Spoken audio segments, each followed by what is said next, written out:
Happy Thursday, Smite fans. You are watching the Smite Challenger Circuit Relegation Edition. We've got two teams from each region of the SCC and then two teams from the SOC in each region competing to find their way into the SCC for this next phase. So these are teams that weren't able to make it to the SCC playoff events, but still have some high-stakes matchups to go through here today in order to confirm their path into the next phase of the SCC. I can't do this alone, though. Taco is here with me today. We're together all day today. Taco, we're on the desk. We're going to cast a little bit later on. But these are some high-stakes matchups for these teams. You want to compete in the SCC. It's kind of a springboard, potentially, for some players to the SPL level. So stakes at an all-time high.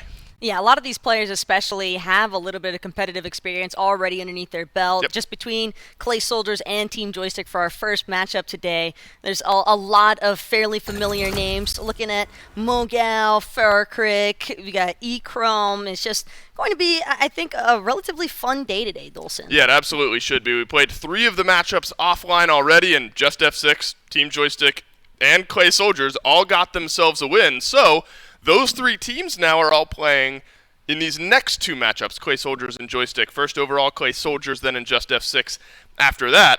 It is a win-and-in scenario for all of these teams here. If Clay Soldiers or Team Joystick are able to find themselves a win in this first matchup, congrats, you're on to the SCC. Clay Soldiers will get another chance, though, should they lose in this one. If not, then they're just playing for fun later on here today. Just F6 has to win that final matchup today in order to punch their ticket on to the SCC.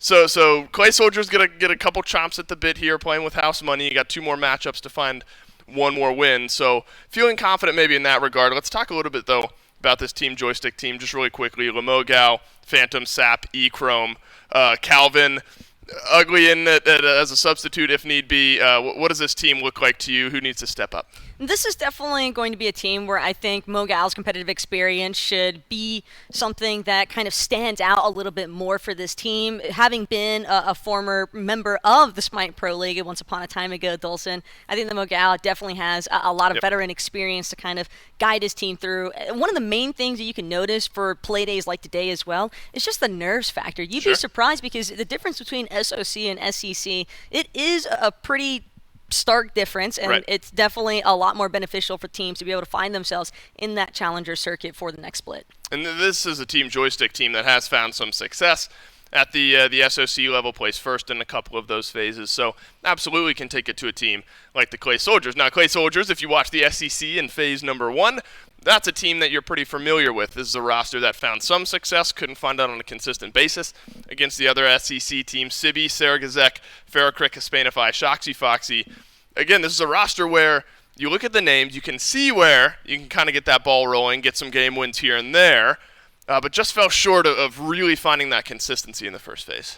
Probably looking a little bit more towards the dual lane here for Clay Soldiers. I think that is definitely one of their shining points, especially when you factor in that Hispanify has been rocking that hunter lifestyle for quite some time. Just think that he has a lot to offer here, especially since he's now in that mid lane position. And Hispanify as the hunter, I think, is someone that you typically want your hunter playing alongside of the mid laner. So if your carries are able to kind of balance off of each other, and Hispanify, Ferrokrick, these two have been together for quite some time. They've been teaming together, Dolson. So it makes sense to see them here today trying to bring this one home. It is worth mentioning that at least for game 1 here in this set, Atori will be playing instead of Hispanify, and then Beazriel will be playing instead of Sibi. At least for game number 1, we'll have to see if the roster stays the same as the set goes on.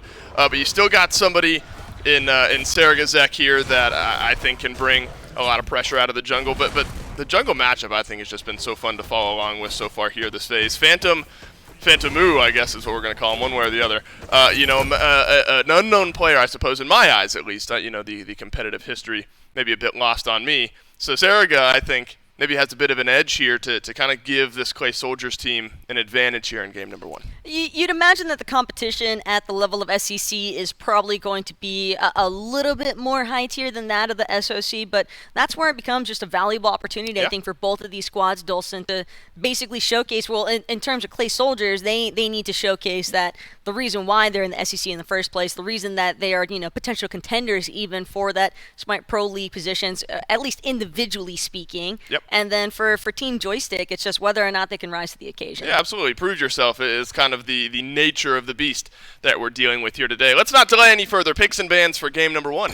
We'll kick off right here and right now. Also worth mentioning, these matchups are played on the previous patch to what you are currently playing on in Smite Live right now. So there will be boots in these matchups. Make sure to tune in tomorrow to the SPL for all the fun craziness that happens once the boots get taken out of those matchups. So you imagine then meta-wise, Taco, we're still looking at what we've experienced in the last couple of weeks of Phase 2 here today in the SCC promotions and relegations? For the most part, given that we are still on the 8.6 bonus patch, so right. a decent amount, though, of emphasis seems to be placed right now for the Clay Soldiers against that duo lane specifically. They are trying to make Joystick as uncomfortable as possible, taking away that Heimdall, the Chernobog, even the Sobek, so a lot of dual lane focused already for Clay Soldiers. On the other hand, we see Joystick, I think, kind of leveraging a little bit more for that support front as well, but Clay Soldiers having that first pick availability, they could just look for a frontline pick to establish since so many have been taken away, but they'll opt for the Merlin instead,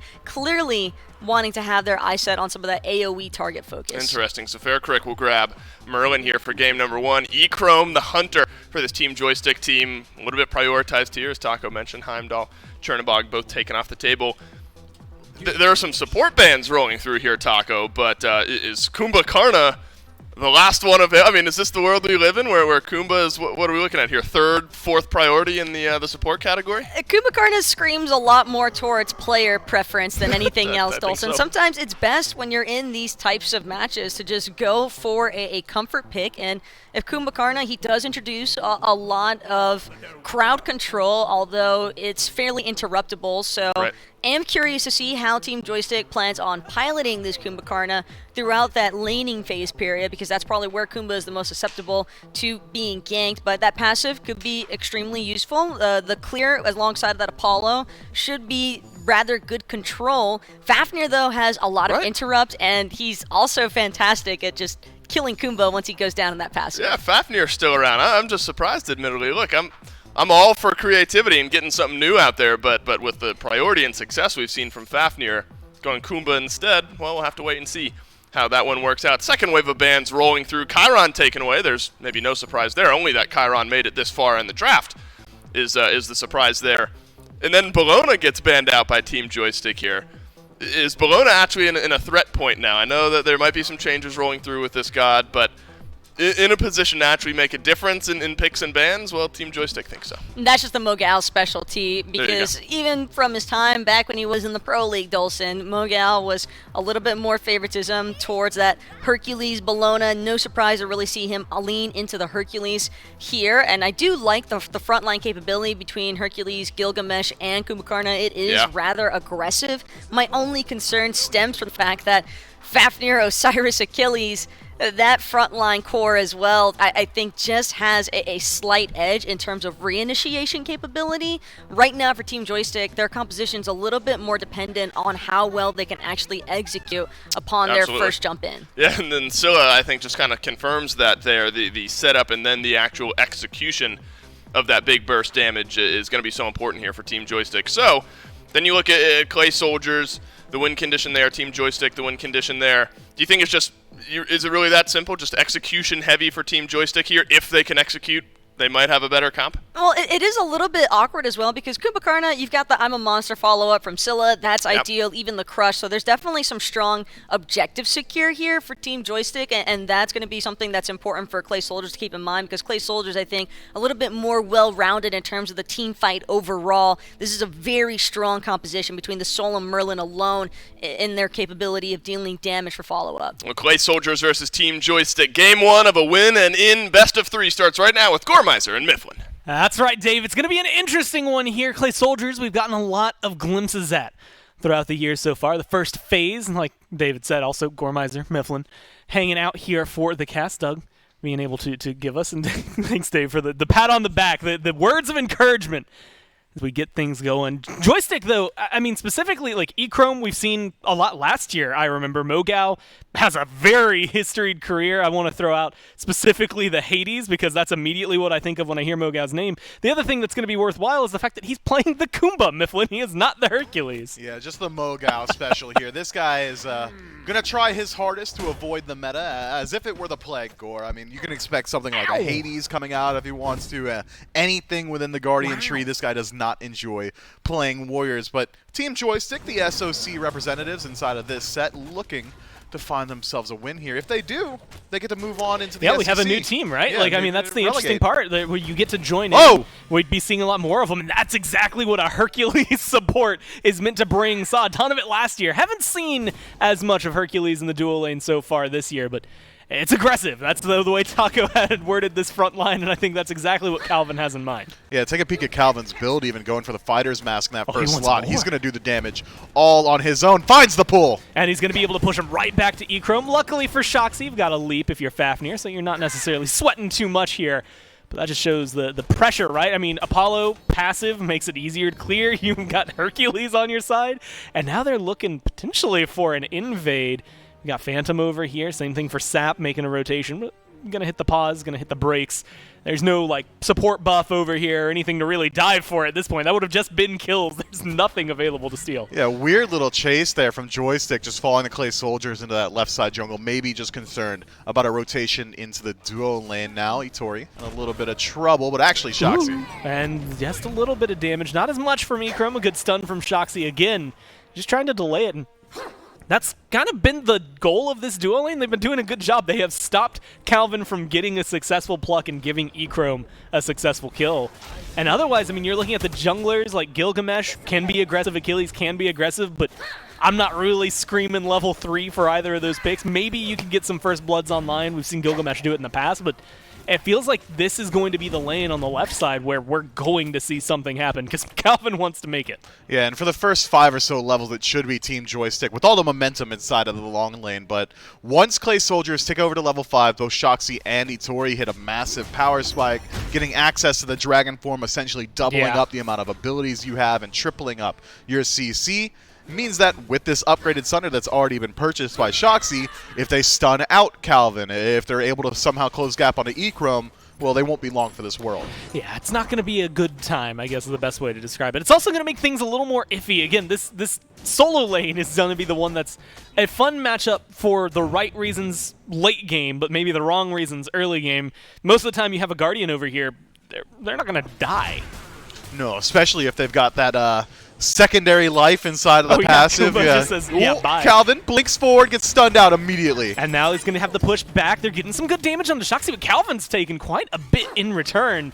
Doesn't quite have that sustain we're used to seeing out of Hercules just yet. And so he's going to be able to walk away with his life this time. Shoxy's just hovering at half health, though, and that's dangerous. Blink not available for Calvin, though. Means he's going to have to get aggressive the old-fashioned way.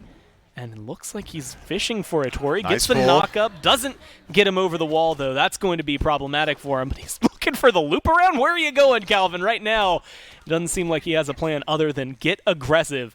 And it's been working out pretty well for him. He's going to continue doing it. Pushes back Shoxy Foxy. The Mez going to come through. Sick. The dash going to come through along with the pluck. They're going to have the damage, and they're going to have the kill for first blood. And that's control the dual lane over to Joystick. Man, Calvin is controlling the pace of that lane so incredibly well. You were asking, what's he doing? He was positioning deeper onto Clay Soldier's side of the map to force them to rotate low, and then still somehow, some way able to outspeed Shoxy Foxy, get behind him, and push him into E-Chrome there. E-Chrome's on easy street right now. Sure, he picks up first blood, but did he earn it? No, that's 100% Calvin.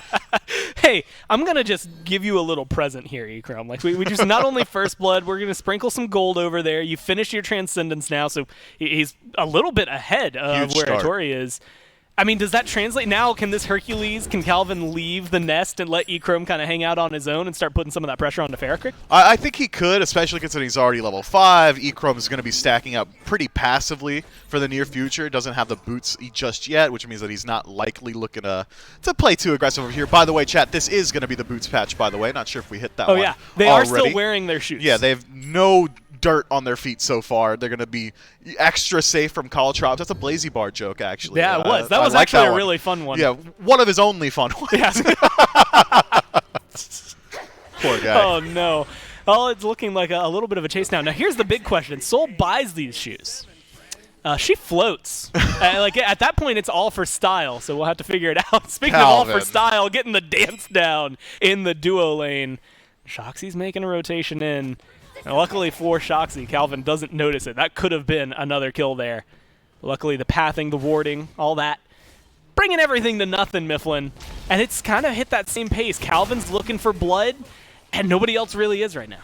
Yeah, which is surprising. Phantomu on this Gilgamesh should be pretty involved at this point. Already has the Winds of Shamash available and decent targets to look towards with it. Does use the Hero's Leap over the wall to try and confirm the Oracles, but Saragazek and Shoxy Foxy turning the corner should be enough to dissuade him from sticking around, but not enough to dissuade Calvin, who immediately walks in and tries his best, but was not quite able to see him away. I just realized. Today's the last day we're going to see these vines. Oh, Starting yeah, vines are tomorrow, gone. we're not going to be able to see these vines anymore. I was watching Calvin clear them out. It's the only time that it's going to make a big difference. Speaking of making a difference, Phantomu coming, over here, looks for the drop kick, knocks him into the wall, and Tori's just one hit at that point. Want to talk about living on easy street? Echrome doesn't have to do any of the work. Just keep them locked down. You've got some of the best warriors in the business for the setup. Phantomu making sure that one goes out easily to Calvin, or Chrome. Now Calvin trying to find Shoxy in the jungle. Tries to line up the pull off the leap, but does not quite find it. Yeah, I think Echrome's maybe landed 4 auto attacks this entire game. Yeah, 4 auto attacks equals 2 kills. Feels pretty good for Team Joystick so far, but what are they going to be able to do with the pressure that they've already established? Despite having First Blood, despite having all this pressure in the long lane, Gold largely equalized. And now just knocked up against the wall, or stunned against the wall, I should say. And they're not going to pursue it as much as I thought they would, going for the purple buff instead. Look, you've got a jungler over here. You've got the boulder used for the secure. Even Soul ult dropped to try and take that one back. But since Satori doesn't walk up and take it, you can go ahead and guess that the boulder was a little bit more successful. Now they can go get their own purple buff, and that's a little bit of experience stripped away. Yeah, able to take away the purple, but it's not one buff invade that makes for a lead. It's what you do with that cooldown timer. So you better believe Team Joystick should be there for subsequent purples, and if they're able to find kills as well, I'd like to see them try and drop this Greater Scorpion on the Gold Fury side, just considering how much pressure they've had already. But speaking of pressure, Saragazek, not one to let it lie, is going to be able to push out Sap 7 here, send him back to base. But again, with neither Greater Scorpion having gone down, there's not too many objectives on the map for either one of these teams to fall back towards. Not a really massive gold lead for either team, under 300, just leaning slightly in favor of Joystick right now. This is something we haven't gotten to talk about in, a few months, really? I think there was one Apollo game for the SBL, but the fact that Echrome has that ult available, that rotation that's going to be able to come through, where Soul, Atori is going to have to do it the old-fashioned way and walk the long distance. You can see it now. Yeah, he's just kind of hovering around. The Chariot is a little invisible up in the sky, but that doesn't matter. He's going to be able to land down. With that down, all of the talking points I had about it's gone, but it still exists throughout this game. Yeah, and it exists again in about 70 or so seconds while Echrome waits for that to come back up. Maybe just hovering around the Scorpion, thinking his team would rotate in to help, but instead they were skirmishing in the center of the map. Echrome been doing a lot of this, just kind of hovering the jungle, walking in circles. Doesn't have a great ability to 1v1 this Soul. No one's really rotating over. Means that Apollo's just going to be spinning his wheels. Well, that epic uppercut going to be able to get Azriel a little lower, 2/3 health, drop kick into the wall. Now the lockdown's looking to come through, but it's a Warrior and a Guardian. They don't have the follow-up. A double stun from Azriel, and Saraga going to rotate on in. Doesn't look like Saraga's looking for blood. Shoxy's over in the jungle, though. Might be looking for a rotation or to catch somebody out. Phantomu, Lamogao, going to be able to catch him. Does not get the root. Now the chase is going to kind of be all for naught. Maybe this blue buff is what they're going to grab as Phantomu going to make the rotation back over towards it. But can you secure it? Nope. Stun's going to be a little bit better. Saraga's going to look for a little bit of blood, but they're stuck under the tower. Meanwhile, Team Joystick going to take that signature play. All right, you guys are grouped up on the right. Let's head over to the left. Greater Scorpion going to fall 9.5 minutes into this one and should spawn up the first POI on the map. Gold Fury. So far, Team Joystick has been the beneficiary of all the pressure inside of the long lane, so they should be looking to head over towards that relatively soon. Take a peek at the builds, though, between Itori and Echrome. Transcendence already fully stacked. Ninja Tabai done as well. And Itori not really quite able to match up in terms of attack speed or DPS, but does have a bit of the sustain advantage going for that Typhon's Fang. And honestly, Soul has some of that sustain built in anyway, so going to be at least living through some of these engagements, although that is maybe more up to Calvin than it is Itori right now. Hadn't seen him go for any big knockups. Of course, I say that right now as he is just running it down mid, daring them to step up to the Hercules. And this is where things get a little more interesting to me. We just saw the epic uppercut from Mogao, specifically how that can just remove someone from the fight. That's something that is typically like huge in some of these Gold Fury fights. Because he's in solo, we might not get to see it. It's all up to Calvin, at least early on, that dropkick from Phantomu to really displace people. Well, I'm not so sure about that, Gore. Mogao goes for what has become an unorthodox relic selection inside of the teleport. Yeah. Could just head on over. If he heads back to base, 500 gold to finish it up, can start teleporting to these wards and get involved inside of these Gold Fury engagements. But that said, I think Kumbhakarna, traditionally a support, can start to rotate out. Even if he does fall behind in experience 1 or 2 levels, you aren't feeling too bad about it. You still have phenomenal engage and now sustain as well from the Stone of Gaia. I think Lamogao is primed and ready to start rotating out. I have to keep our eyes on the Kumba and the Osiris. I mean, Azrael got a double stun there. It felt really solid for an Osiris. Saragas just standing on a ward right now, as you can see. And Shoxy Foxy's taking them out 1/3 of their HP, trying to get aggressive here.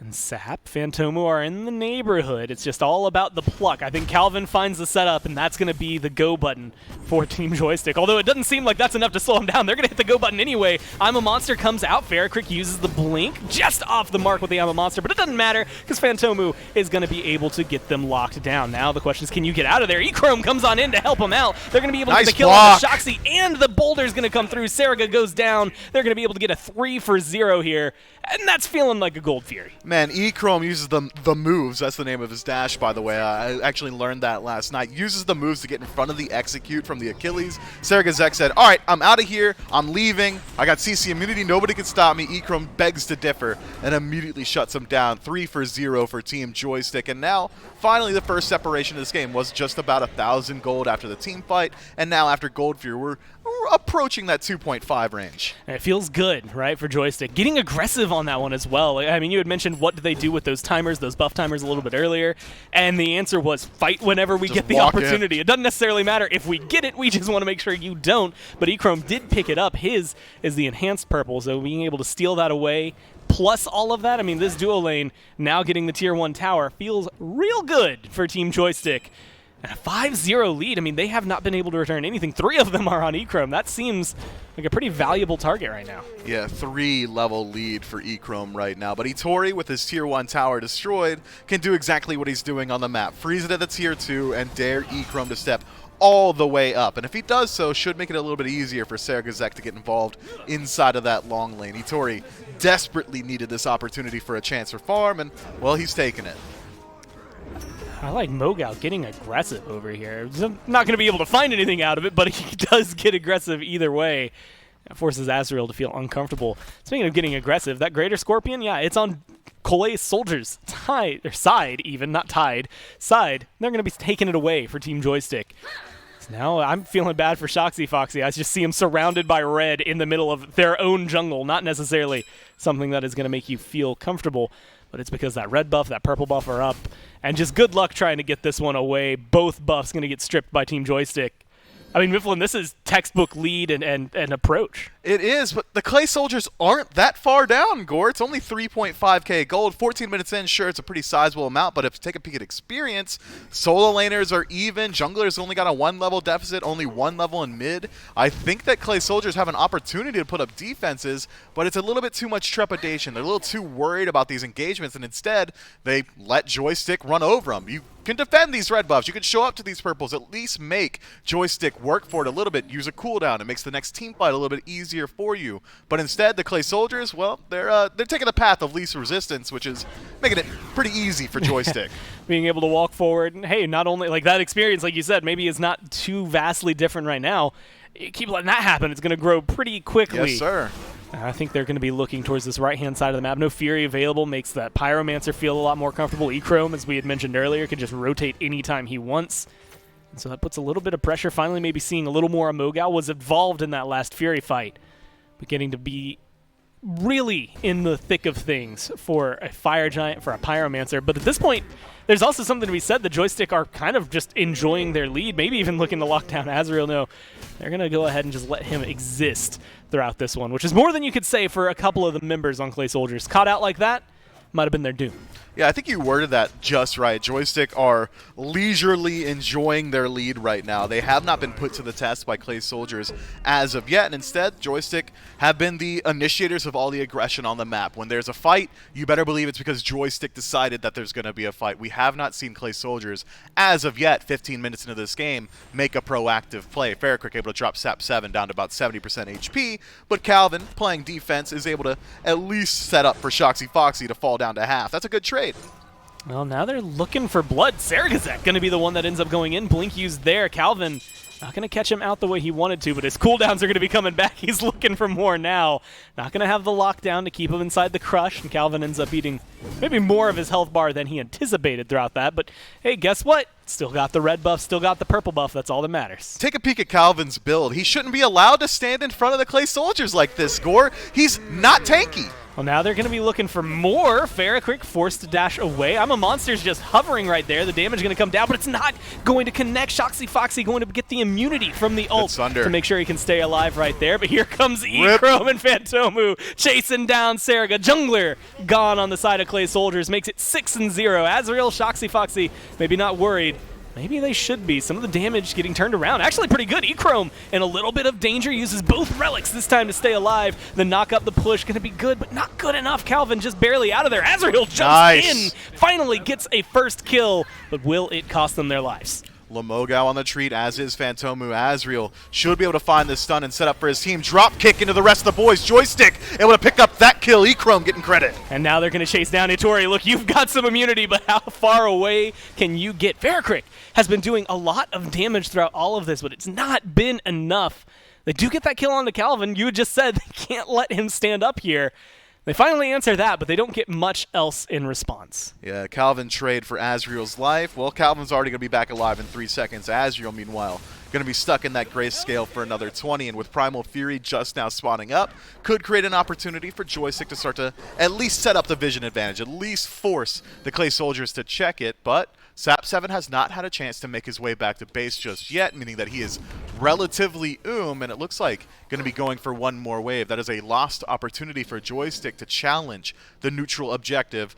Ferricrick in largely the same situation, though, about half health and pretty low on the mana. Well, and they're looking to try and lock down this Merlin. No beads, no Aegis. It seems like a very easy target once you get that mobility out of there. They aren't able to dive, or at least aren't willing to dive, I think, as deep as they could, because that tasty red buff is respawning right there. Hey, guess what? Another purple buff, another red buff taken away by, you would have guessed it, Team Joystick. They've been controlling the left side jungle, I think, more than I've seen any amount of control here.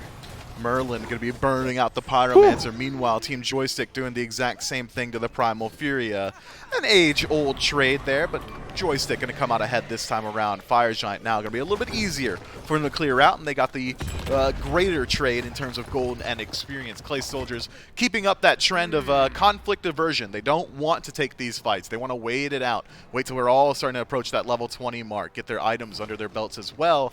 But this wait-and-see mentality has netted them a 7,000 gold deficit just about. Yeah, tier 2 over there on left just knocked down. Look, Shoxy, I just don't know if this is the place where you want to be right now. Your own jungle isn't safe anymore if E-Chrome and Calvin are cruising through. And it does come back, as you kind of highlighted, the Merlin being able to burn down the Pyromancer. It brings back the age-old question of the secure from the Scylla, especially now with the Primal Fury burnt down, versus Ferricrick being able to burn the Fire Giant just the old-fashioned way with the abilities.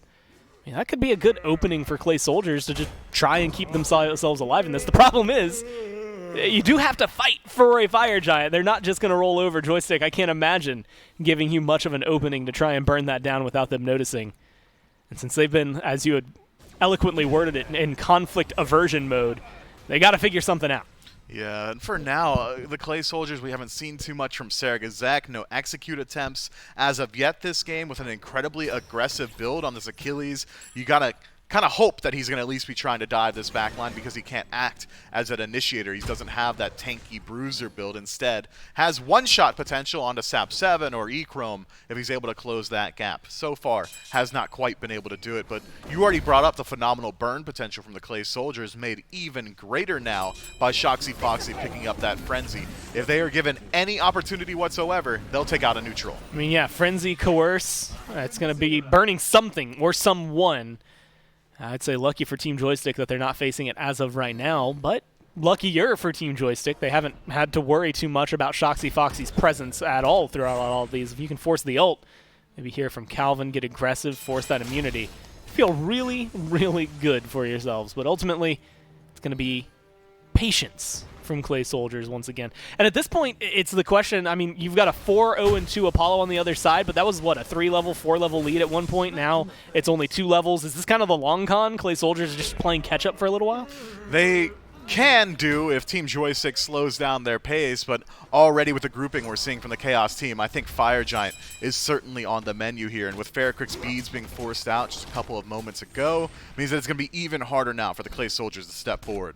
What can you do if you want to get aggressive? Calvin is trying to make sure that Clay Soldiers can't be aggressive. Azrael going to get low and burned down, almost dead, but not quite enough. E-Chrome is the one who's in danger as of right now. The jump not going to be quite good enough, but it doesn't matter. Saraga gets back there to close the gap and kills off the Hunter. That's a big target. 4-1-2 now for E-Chrome, and finally taken down. Calvin getting slowed down. The Mogao goes in, is able to get the Mez. They're looking for some turnaround. I'm a Monster completely off the mark, but it's a 5v4. This is the absolute control you want from Clay Soldiers. And they're going to be able to get aggressive. They use that Frenzy. They've used that Coerce, this Dragon form, trying to put in work. But it's not going to be quite enough to find anything more than the single kill. Still a value target. Yeah, Ferricrick hits the 4-man pull-in, essentially, onto Team Joystick, who was death-balled up. For some reason, E-Chrome was frontlining on this Apollo and loses his life because of it. Take a peek at the relic usage across the board. It's going to be largely equalized. A couple of defensive relics still available to both teams here, but neither one healthy enough to look at the Fire Giant, despite an attempt from Calvin to pull it out here. Interesting, considering that they're the ones that lost a teammate, maybe realizing E-Chrome could ult back in. If they liked the damage output, they could stick to the objective, but instead, it is going to be a reset back to neutral, which means we have an opportunity to take a peek at these builds. Finally, we're starting to see some damage output from Itori in terms of attack speed. Telkine's going to help out a lot around these objectives, that additional, just kind of yellow damage build, if you would, the magical equivalent of Kin's size. Meanwhile, E-Chrome, though, going a little bit more sustained focused, has the Aussie as well as the Death's Temper, or Death's Embrace rather, means that he's going to be able to just stick around in these engagements forever. I mean, he can tank up a Gold Fury, an Oni Fury, he could do the Fire Giant on his own, likely, if his team's able to create that kind of space. So keep your eyes on that one. Clay Soldiers got to play very aware around these neutral objectives. Has the Aussie, as you had highlighted, Executioner. There's only one more place that last item can go. It's chin size, so he's looking to kind of be a shredder onto, what, Osiris maybe, onto Shoxy Foxy as well there in the Fafnir. Potentially this Fire Giant. I liked my headcanon, which was that Calvin just said no one's going to step up to me, not even the Fire Giant, and decided to try and fight it. But unfortunately for him, the Fire Giant will absolutely control that fight. Oni Fury, though, might be a different tale. Pyromancer spawned up on the other side, so keep your eyes on the mini-map, because Sony Fury, well, it's getting burned faster than anything you can see. Azrael taken down to about 1/3 HP. Saraga's in the neighborhood. Sap used I'm a Monster. That might be the biggest thing out of that fight. Pyromancer ultimately stays alive. Yeah, not a whole ton of CDR for Sap, so it's going to be a little while until he has that ability back and available to him, which means Joystick likely going to hold off on pulling the Fire Giant proper. Pyromancer, though, not too worried about it. Even if it gets stolen away, it's not the biggest deal, and if you pick it up, well, good for you, and that's exactly what happens. Team Joystick do confirm the Pyromancer. Shoxy Foxy in a little bit of danger, a lot of danger. That health bar just disappears with the crush, but it's not enough to find the kill. Shoxy is able to get out of there, maintains the ult as well. And now it's Azrael who's in a bit of danger, but Calvin misses the push. So Azrael stays alive, Mogao gets the Mez. This is starting to feel like a losing engagement for Joystick. All of their engage taken away, and Phantomo's running deep, maybe gonna find the drop kick right into Calvin, looking for the lockup, but it's not gonna be enough. The solo laner is gonna walk out with their life. Shoxy Foxy still hanging around.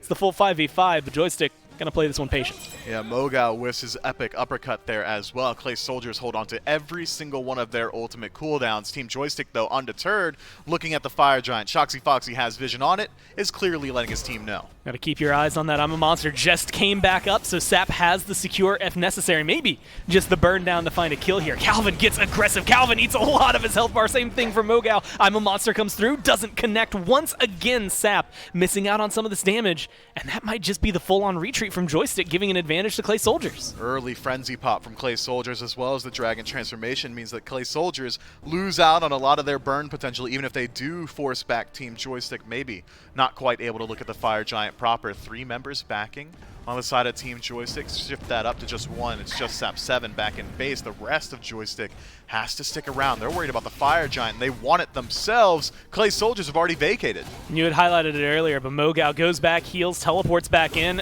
Absolute value from the teleport. Now Saraga looking to get locked down. Calvin's pretty low, though, and he's in the middle of it, executed by Saraga. Now trying to use that to get away is 1 health, but manages to walk out with their life. Joystick just trying to stay alive, figure out where they want to go. Epic uppercut going to connect this time around. Ferricrick is incredibly low. That's 2 members on Clay Soldiers knocked out of this fight. It doesn't seem like anyone's going to be doing anything. I say that, though, but E-Chrome up in the ult. Going to be looking for some blood, but where do you land? Do you dive the tier 2? Looks like he's going to be going with Mogao, looking to go a little deep, and he's not going to be able to connect on the damage. Dashes in with the moves, as you had highlighted earlier, but not going to be able to connect, and now you're in a bad spot. It's a 2v3, but looking for the shots, connecting well onto Itori, and that sustain is coming in handy, but it's not good enough. Mogao just going to have to walk away. Well, unfortunately for him, he's going to take the nap that finally comes. The passive, not enough to save him. Sap stays alive. But at what cost? Man, you nailed it down 5-6 minutes ago, Gore. You said, what are the Clay Soldiers looking for? And I said, well, maybe they just wait for a mistake from Team Joystick, and that's exactly what happens here. An overzealous dive from E-Chrome into the Tier 2 tower when he could have very easily have gone onto the isolated Scylla, results in Clay Soldiers picking up the Fire Giant for free. Now Phantomu, isolated, eats the stun from the Dragon form, forced to use the beads and the leap away, but he's got an entire team after him. And this is going to be the defense that maybe matters the most. That Fire Giant is going to tear through this Tier 1. Saraga going to use the ult and not going to be able to find an execute this time around. But it's a 3v5. You are not going to be finding too many defenses under a Tier 2 here. Saraga healing up over on the left. The damage coming out from Itori onto Sap is enough to force them back under the Phoenix. Phantomu, Calvin just doing their best to make sure that they can maintain the front line. Respawns from Mogao and E-Chrome come through. That puts the pause on the push onto the Phoenix. Full respawns here for Team Joystick, able to at least maintain their Phoenix, as you've already highlighted. Still 4 towers separating the Clay Soldiers from the exposed birds of Team Joystick. Those are the first 2 towers to fall on the Chaos side, but now with Fire Giant on 5 members and count them 3 minutes of power play here for Clay Soldiers. They should be able to head back to base, spend up that gold from the clean team fight, as well as those objectives, and then utilize that to push down what is remaining of these Tier 2s. I don't think Clay Soldiers necessarily needs to get a Phoenix off of this Fire Giant push to get the full value. As long as they're able to clear out all these towers, I think they're feeling pretty good about their chances at subsequent Fire Giant fights, considering playing from 5-6K down, clean team fight win, well, now we're going to be from ahead or even at least. I think they're going to be just fine. You have to remember, Clay Soldiers, your defending Challenger Circuit team looking to maintain their spot in the Challenger Circuit, whereas Team Joystick looking to get the upgrade from the Open Circuit into what is pretty much the minor league here for these teams. And admittedly, whether or not they make it, putting on a really good show here in game number 1.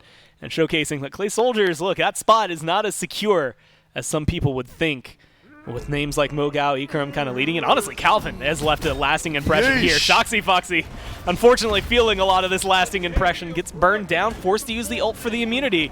And maybe looking to turn it around. The grouping from his team's going to come through. I'm a Monster finally connects on 1. And can they chase it down? Phantomu wants the kill, but not enough to lock down the support for Clay's Soldiers. Now it's going to be Azriel getting aggressive. Saraga getting aggressive. The stun's going to be good, but is the knockup going to be better? Calvin looking for the lockdown. The peel on Joystick just better at this point. And now Mogao's taking a lot of burn, but he saves his carries. Man, what phenomenal peel. The pull from Hercules into the epic uppercut from Kumakarna, but Sap. All that effort for naught. Sap 7 now on the retreat, and Phantomu, yeah, he didn't even make it all the way out. Azriel on the chase. Oh, that leap going to be just good enough, but Azriel still lurking for blood.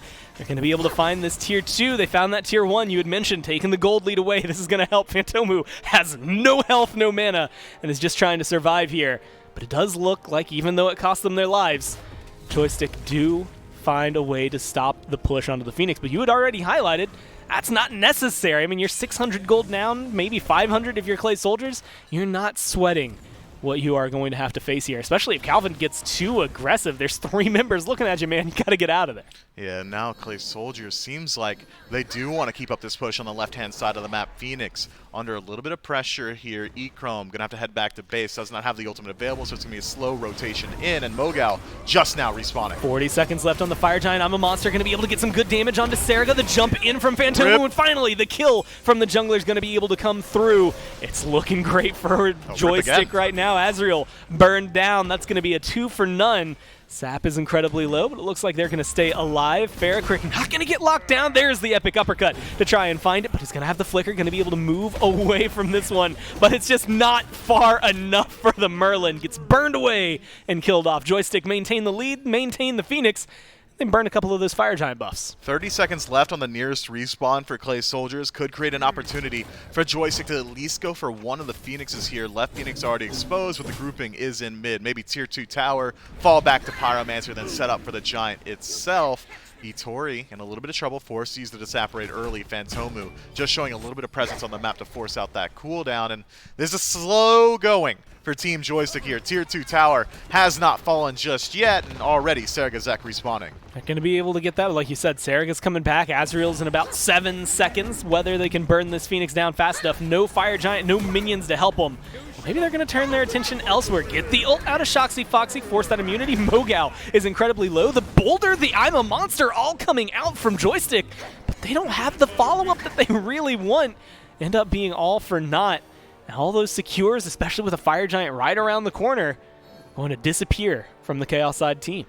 Gotta think they could have gone for that left side Phoenix. It would have taken maybe 3 or 4 more seconds to walk there instead of the tier 2 tower, but instead go for the safer play, but then go for the mid Phoenix anyway afterward. I just gotta think that it's a missed opportunity from the Chaos team there, but they have done a great job of resetting the game back to neutral and even a slightly advantageous state. Gold lead is about 3,000. 32 minutes in, paltry sum, Gormizer, but still a lead nonetheless, and they should have at least the ability, Team Joystick that is, to set up the defensive ward situation around this Fire Giant. They've got one inside of the center of it, and they've already cleared out Shoxy Foxy's ward as well. Means that Pyromancer could act as a little bit of a bait here. Team Joystick pulls it out, forces Clay Soldiers to walk forward, and then takes the engagement from there. The one separating factor, the one silver lining for Clay Soldiers in every single one of these engagements has been Ferricrick on this Merlin. His damage output has been ridiculous. Yeah. Second highest in the game at 22,000. Means that he's got a clear target on his back. If Team Joystick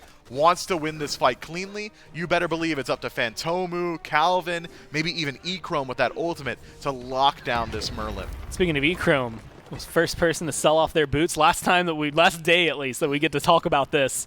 Buys up that Odysseus' bow, so something that is going to be maybe a little more of a threat from the back line on the side of Joystick. And you had mentioned it, all ults available coming into this, pretty much every single relic. Sunder and Blink just now coming up for Calvin, so going to be able to get aggressive.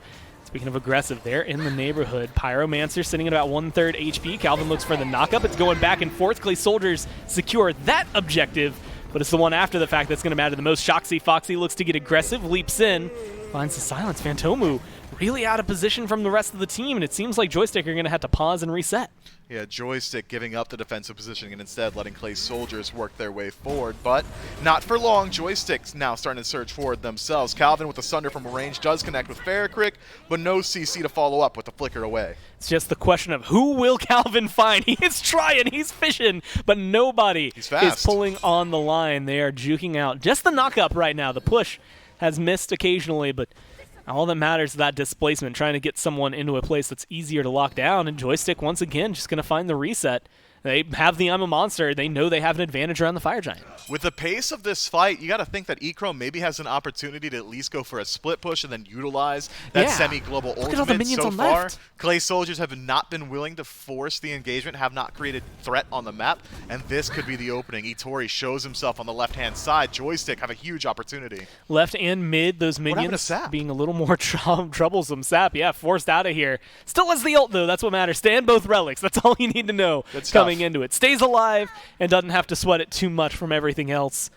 But this has been a much more cautious take, like you said, from Joystick. I mean, eChrome is in a very good position as Apollo to just force the flex and the rotationary power of that ultimate into something, or at least get him away from the Fire Giant. Yeah, now Ferricrick on the left-hand side of the map thought maybe he was going to head over and try and clear out some of those waves. And at any point, if Clay Soldier shows one member on the opposite side of the map, Joystick has to just blitzkrieg this Fire Giant. Just do it all. Do everything you can. You've got the secure advantage from I'm a Monster. You've got great DPS between eChrome and Phantomu. Gives you great opportunities as well, but Clay Soldiers privy to that aren't actually going to head all the way over to that left-hand side. Instead, going to rejoin the dance, and a dance requires two members here, Gore. So now both teams starting to resume their positions around the now enhanced Fire Giant 35 minutes into this one. Whichever team finds that initial CC has found the advantage in the team fights. Well, there's been a little bit of CC. Now Shoxy Foxy forced to ult once again. Immunity going to come through. Azrael pushed back, but will the stun be good enough? The move's going to be able to disconnect at least eChrome. Calvin gets the knock up and looks for the push. But again, it's all for naught. All of this leading to Joystick just walking back a little bit. Again, they recognize good luck getting the Fire Giant. We got a Scylla, but at the same time, we can't win the fight here. Finally looking for the push. Shoxy Foxy about half health. Boulder going to come through. Shoxy finally low, and that ult has been eaten, but they're diving deep. It's going to be Saraga. Can he get anything done? The answer seems to be no. Forced to ult away, and it's going to be Joystick re-aggressing into Clay's Soldiers. Azrael getting lower and lower, but it's the same story over and over again. Mogav forced to ult away. Everyone low, no one dead. Every single one of these engagements has been the front lines from both teams butting heads, and then someone from the back line, either Ferricrick or Sap7, tries to step forward and follow up on that CC. Well, we're CCing Shoxy Foxy. Fafnir is not easy to kill. Well, you're CCing Calvin. Sure, not the tankiest build on this Hercules, but a lot of self-sustained and a decent amount of tankiness means that he's not too easy to kill either. So all that happens is Ferricrick tosses his abilities through the engagement, damages the back line, and forces him back to base. Or Sap7 connects a crush onto Saragazek or Itori, sends him back to base. Neither team has found an opening to look at the objective itself. Calvin a little bit slow on the back, isn't going to be able to make it back before Clay Soldiers rejoin the Fire Giant at full strength. Could, again, create another opportunity, but has to stick around because Phantomu is actually going to be the one sent back to base here. Fire Giant, this dance has been legitimately 15-minute score, but neither team able to secure it. I've been kind of lost in the sauce for it because it's been fights. They haven't necessarily backed off. It hasn't just been that we're going to stare each other down for 15 minutes. They've been active in all that time, trying to get something done. The answer has just not quite revealed itself to either of the squads. Looks like Shoxy Foxy going to be able to take some damage, or unfortunately receiving some damage. But at this point, Joystick looking to finally utilize an advantage. They start the Fire Giant just to force the hand of Clay Soldiers, but they're going to drop it before too long.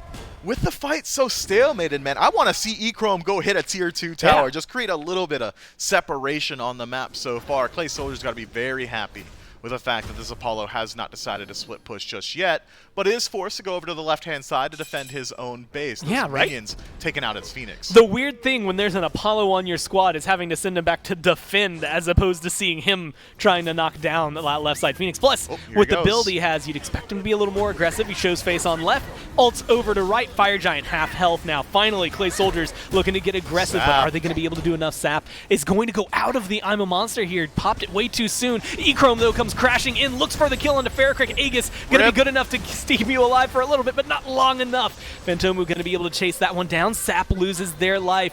And now it's the question, no carries alive, save for the jungler on the side of Joystick. And he's going to be able to pick up one, but nothing to follow it up. Shoxy Foxy, of all people, gets themselves a double. Mid and jungler down for both sides, but add in the carries, add in the solo. It is just Calvin left alive for Joystick. Sap7 just a little bit too early on that ultimate, pops it when it's about 50% on the Fire Giant. Well, that's not low enough for you to secure just yet. You do a lot of damage with I'm a Monster, but not that much. Now Calvin has to make the miracle situation happen, is looking very intelligently to clear out the wave and make sure that backdoor protections is going to be there for his Phoenix, but 3 members of Clay Soldiers don't really care all that much. They're all tanks as well. They can sit here as long as they need to. And they will, and that seems to be the goal right now. It is not the fastest burning Phoenix I have ever seen. And there might still be a chance, no way, that Calvin actually protects this one. He's just going to slow it down even further. Still 5 seconds before Echrome's even back, so they're going to be able to get away with murder on this one. Finally, a Phoenix goes down. Without the assistance of the Fire Giant, it keeps things open, but Clay Soldiers, I think for the first time this game, now have a lead.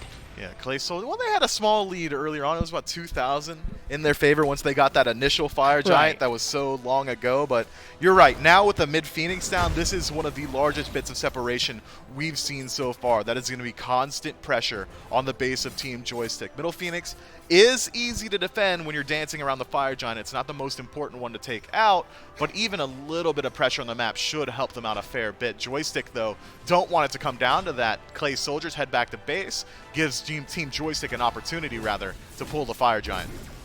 I mean, they're going to get aggressive. Shoxy, Foxy forced to go a little deeper than they want. Joystick going to be able to secure this with the I'm a Monster this time around. They're keeping the Fire Giant on their side. Actually, the Driving Strike, what ends up securing it there, so props to Calvin. And immediately the turn and run. They recognize that they don't necessarily have the advantage that they wish they did, especially having to use 4 ults there just to get the Fire Giant.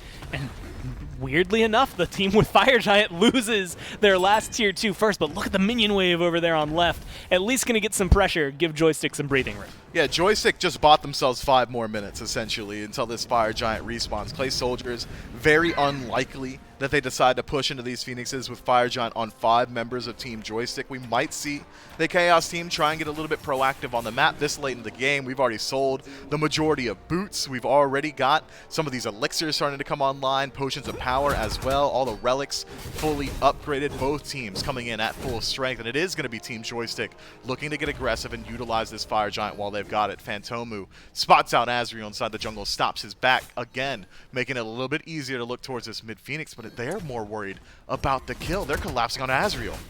Looking to find, if anything, the solo laner locked down. They are going to be able to secure it, but man, Azriel takes no damage. Luckily, they're not worried about that. They should be able to knock down this tier 2, no problem. It's interesting. I mean, 4-0 earlier for Echrome, now turned to 4-3, but that is going to be one of the deadliest targets when it comes to burning down these Phoenixes. So something I think that Clay Soldiers are going to have to worry about, maybe prioritize. But Phantomu, the wins of Shemesh, like the way he's been aggressing, this jungler has really been kind of the premier player for Joystick right now. He has been. The Winds of Shamash have just created so much space inside of these engagements. You got to hope he's able to keep doing that inside the Phoenix itself. It is going to be a mid-Phoenix push here. Worth noting, again, enhanced Fire Giant, no backdoor protections. The minion wave, not all that important. Not necessary. Was there, not there anymore. As the damage comes through from Clay Soldiers, they don't have any problems dealing with that. It's going to be the loop around this time. Phantomu getting aggressive onto right Phoenix. Luckily enough for Clay Soldiers, it's not like a right Phoenix and a left Phoenix being pushed right now. It is all on one side. Very easy to make the rotation over to, and Serga going to do that with no problem. Having troubles getting aggressive, but this feels really good for Joystick as of right now. Can they get in is the biggest question. Mogal, it's a knockdown, but once again, they back off. This Phoenix is slowly getting whittled down. It is. It's slow rolling here for Joystick, but they're in no rush. Still got a minute and a half left on this enhanced Fire Giant. Just a couple more auto attacks on this mid-Phoenix should be able to drop it, but Clay Soldiers are doing a great job defending. It's now, what, 1/3 HP, slowly ticking back to full, or to half at least. They try to continue getting aggressive. Joystick having issues getting in here. Finally just sending Echrome over to Phantomu and saying, all right, we're going to take one of these, and it's going to kill us if we have to. Mogal going to take about 1/3 of his HP. They got it. And they get the right Phoenix. Mid so low, they're not going to be able to quite find that one just yet, but they pulled Clay Soldiers out, and Echrome is up in the skies looking for some sort of fight. It's just where he's going to land that matters. Shoxy Foxy forced out incredibly low. Boulder thrown down right in the middle. Going to be able to find some damage, but that's I'm a Monster down as well. 2 ults. Now technically 3 when Echrome lands burned on the side, and Echrome goes straight for the target, gets the second Phoenix on the side of Clay Soldiers over there in left. Mid is nothing but a faint memory at this point with the amount of health it has. It's just the chase down from Clay Soldiers, trying to create some gaps. Yeah, good luck killing Calvin. That guy is fast and healing a lot. 43 minutes in the game, we see E-Chrome go for his first split push, and Phantomu sticking around inside this engagement a little bit too long. Loses out on the beads, but is able to use Winds of Shamash to create the space to walk on out of there. Left and right Phoenix have been removed from the map, and Team Joystick's mid Phoenix has respawned. And now it's time to see if maybe they can find a pick here, and it's Calvin working his way forward, but does not quite connect the pool. I mean, the story of the game, Calvin walking and marching towards the enemy team, finally gets a push onto Shoxy. Leap gonna come out in return to get out of there. Serga gonna be the one who's maybe a little more isolated, uses the ult to try and create some space. Good stun and return damage, gets the kill even onto Sap. Calvin incredibly low. They're not gonna be able to find the push this time around. It's all onto E-Chrome. They're not going to be able to burn that Phoenix. Now Mogao knocked into the passive. Mogao knocked into the grave. Tori turns that one around. Clay Soldiers have a 5v3 advantage for another minute. Yeah, 70 seconds left on this Kumakarna. Phantomu says, look, we've been working on this mid-Phoenix for 5 minutes. Yeah, we don't need it. It's not a concern as long as he's able to clear it out before Sergazek gets there, and he is not quite able to. Instead, now Sergazek has to make a decision. Do I defend the Titan or do I stop Phantomu's back? He decides that the Titan's a little bit more important. Calvin now surrounded by 3. How did this happen? I mean, look, Calvin's just hanging out for a little while there. Tori joins the fight. All of a sudden, it changes pace real fast. E-Chrome going for the Phoenix as of right now. Still hasn't gotten it finally. Are they going for the edge? Phantomu with the fire. How did you get there? Go there. The Winds of Shamash are going to be dropped. E-Chrome joins the fight. It's working. It's incredibly low. They're not backing in time, and that's going to be the win for Joystick. Just like that. What felt like them admittedly just overstaying their welcome turns into a victory, Mifflin. Look, they tried their best to get something off those 2 kills. 70 seconds left on Mogao, but clearly not enough time, too deep inside the base. And look, maybe it was just conditioning the entire game. E-Chrome said, I'm not going to split push until it matters. 43 minutes in, gets the left Phoenix. 45 minutes in, split pushes the Titan. And Clay Soldiers had no clue that it was even a strategy in their book. For 40 minutes, he didn't do anything like that, and so yeah, finally showing his hand at the very end. Joystick keeping things interesting, 1 up on the defending Challenger Circuit team. We're going to find out if they can do it right after this.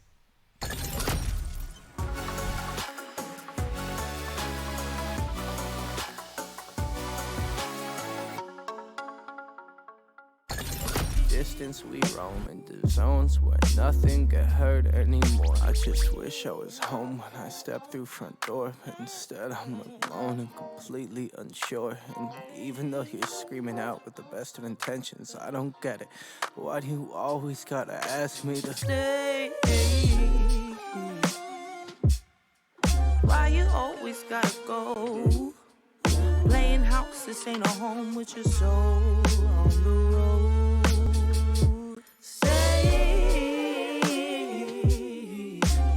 Always gotta go. Playing house, this ain't a home with your soul on the road. See, I've been lost in my thoughts, and my thoughts they too scared to usher off. Sorry, Mom, I just thought you were my world. Now you're not, and I'm just sitting, smoking, sloping in a daze, cause my days ain't been the same since I drove here away. I remember the way you wrote letters in blue ink. You and me was in love. Think about what your crew think. I know your moms probably think I'm a bastard. Your pops probably want to beat my to death and take a in my casket. But I got sick of fighting, bickering, fussing over nothing, cussing. Instead of watching the death of discussions that we once had, days that we once spent in the backseat of our cars, reading poets at sunset. It's funny how love can fall out the foreground, get pushed into the back of your mind. We used to twist a spliff and laugh and relax. Now you crying, and I'm trying to find the reasons. So I ask, does forever ever happen, or is it always fade to black? I can't stay. No, I always gotta go.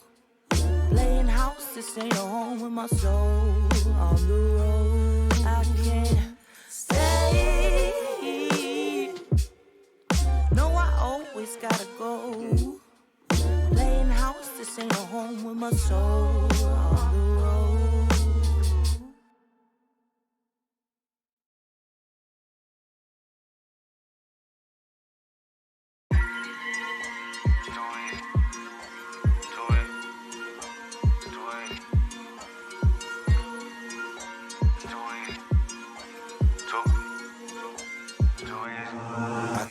with my eyes closed. It's too easy. Too easy. I can do this with my eyes closed. It's too easy. Too easy. It's too easy. I've been there, done it, seen it. Boy, all that like Keenan. Still got crack, they fiendin'. Flow still hot like Phoenix. Shine so bright, I'm gleaming. This off top, I'm tweaking. Fresh out the rat like Neiman. And I'm still tryna fight my demons. Cause we all gotta act like Tina. That's why I gotta ride with the Nina. Outside, it's a war going on. Maybe put my hands on my head like the Macarena. They want you walking on board like Kima. And give an F to you like John Cena. Putting blood on the brand new Beamer. Tryna earn they stripes like Adidas. You get cold when you ride with the heater. It'll turn you to a dog like a Keto. And expose to a cat like a cheetah. They smoke my partner like reefer. Dímelo porque o no entiendo. Mi gente must really need Jesus. They shed real blood. I never seen the crypt and I believe it. It's too easy. Too easy. I can do this with my eyes closed. It's too easy. It's too easy.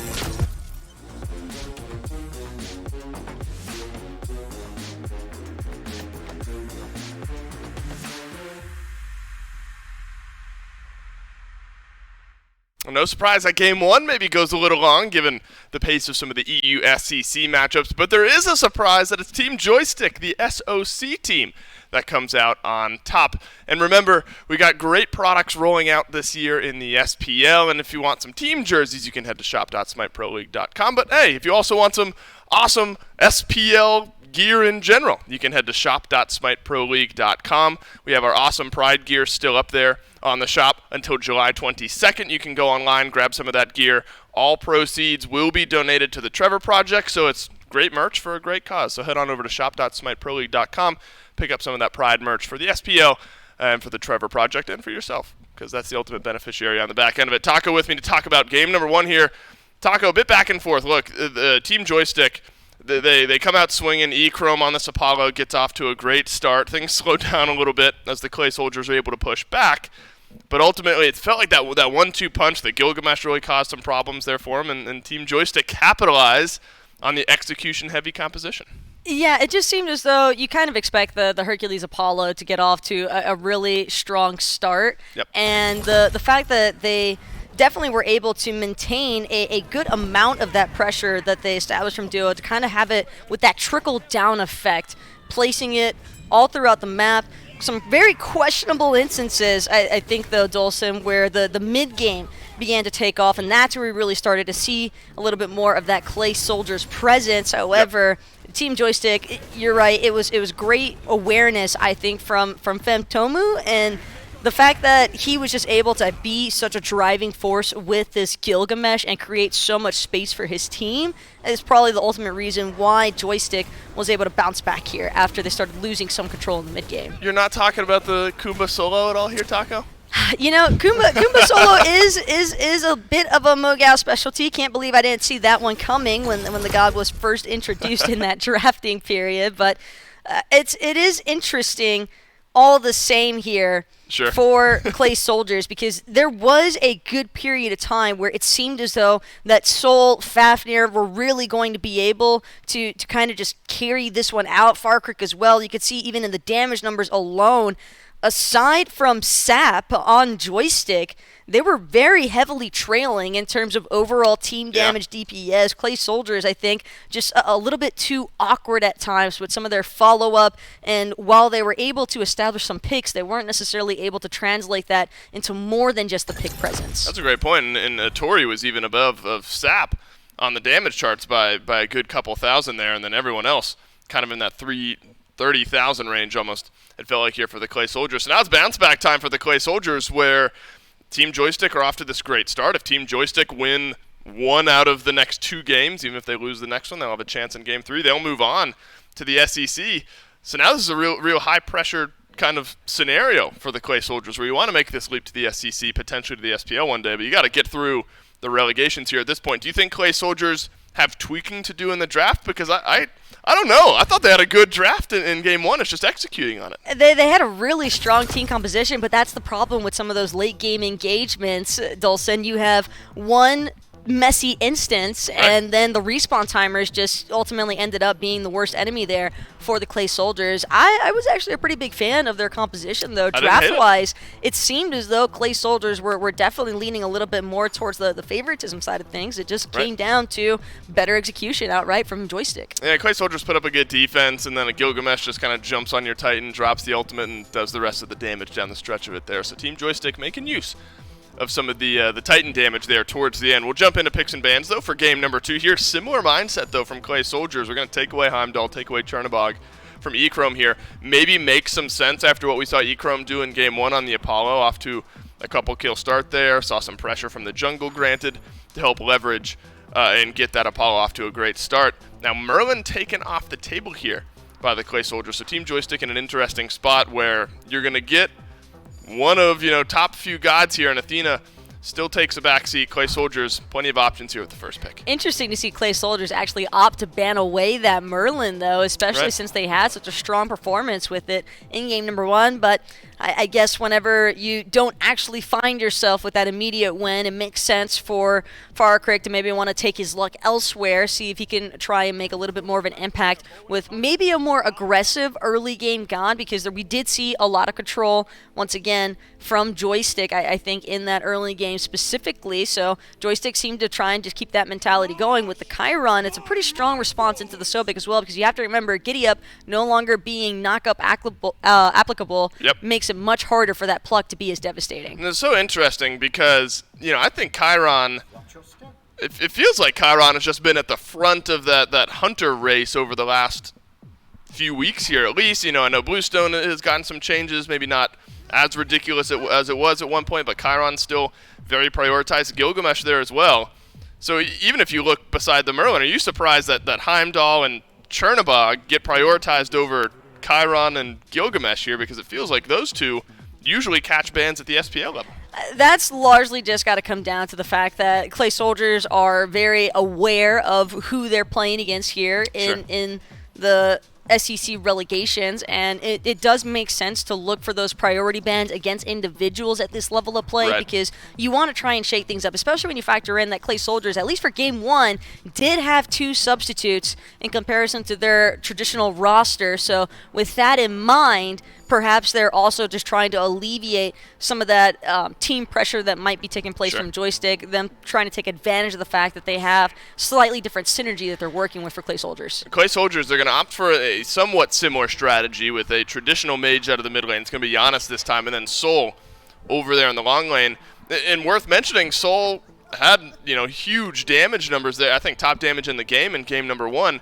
So now you're pairing that with Giannis, who also has big burst damage potential. Throwing a Ratatosker and a Loki, and what kind of team comp you think Clay Soldiers are working with here? The thing for me, Dolson, is you see a lot of good components. There's a ton of mobility, that's for sure, from Clay Soldiers. But as far as the initiation and the follow-up is concerned, this seems a little bit more awkward from the side of Clay Soldiers in comparison to that from Joystick. There's a lot more consistency on the side of Joystick, because you have the Kumakarna for the front line. That's fairly consistent CC. Same thing for the Horus. Horus, I think, a great interrupt factor against the likes of a Ratatosker Loki. There's just so much single target emphasis out of the Clay Soldiers, and when you go for single target compositions, you're then placing all of your eggs in one basket, and that basket being looking for pick opportunities. But with Joystick having such strong counter initiation responses available to them in the team fight measure, that's where I think things could pose a little bit more problematic here for Clay Soldiers. This is maybe a specific question, hard to predict. Do you like Ratatosker or Loki better out of the solo lane? Maybe conversely, which one do you like better out of the jungle? Probably prefer Ratatosker in that solo lane, just because Loki might have a little bit more of that menace presence on the map itself. I do think that he fares a bit better. It's going to be awkward either way between Giannis and whether it's Loki or the Ratatosker. Agree. Well, look, we saw Kumba solo in game 1. Looks like we're going to get another one here in game 2. Can Joystick promote themselves to the SCC? Let's find out. This is all it will take. One more game. And, man, I was really banking on it being a Sobek solo and hoping for, like, a Rat support, but that's not going to happen. At least not today. Azrael going to be taking the Ratatosker over there to Mogal's Kumba. And it's going to be Saraga on the Loki this time around. Gormizer, Mifflin, Doug all coming back once again for game number 2.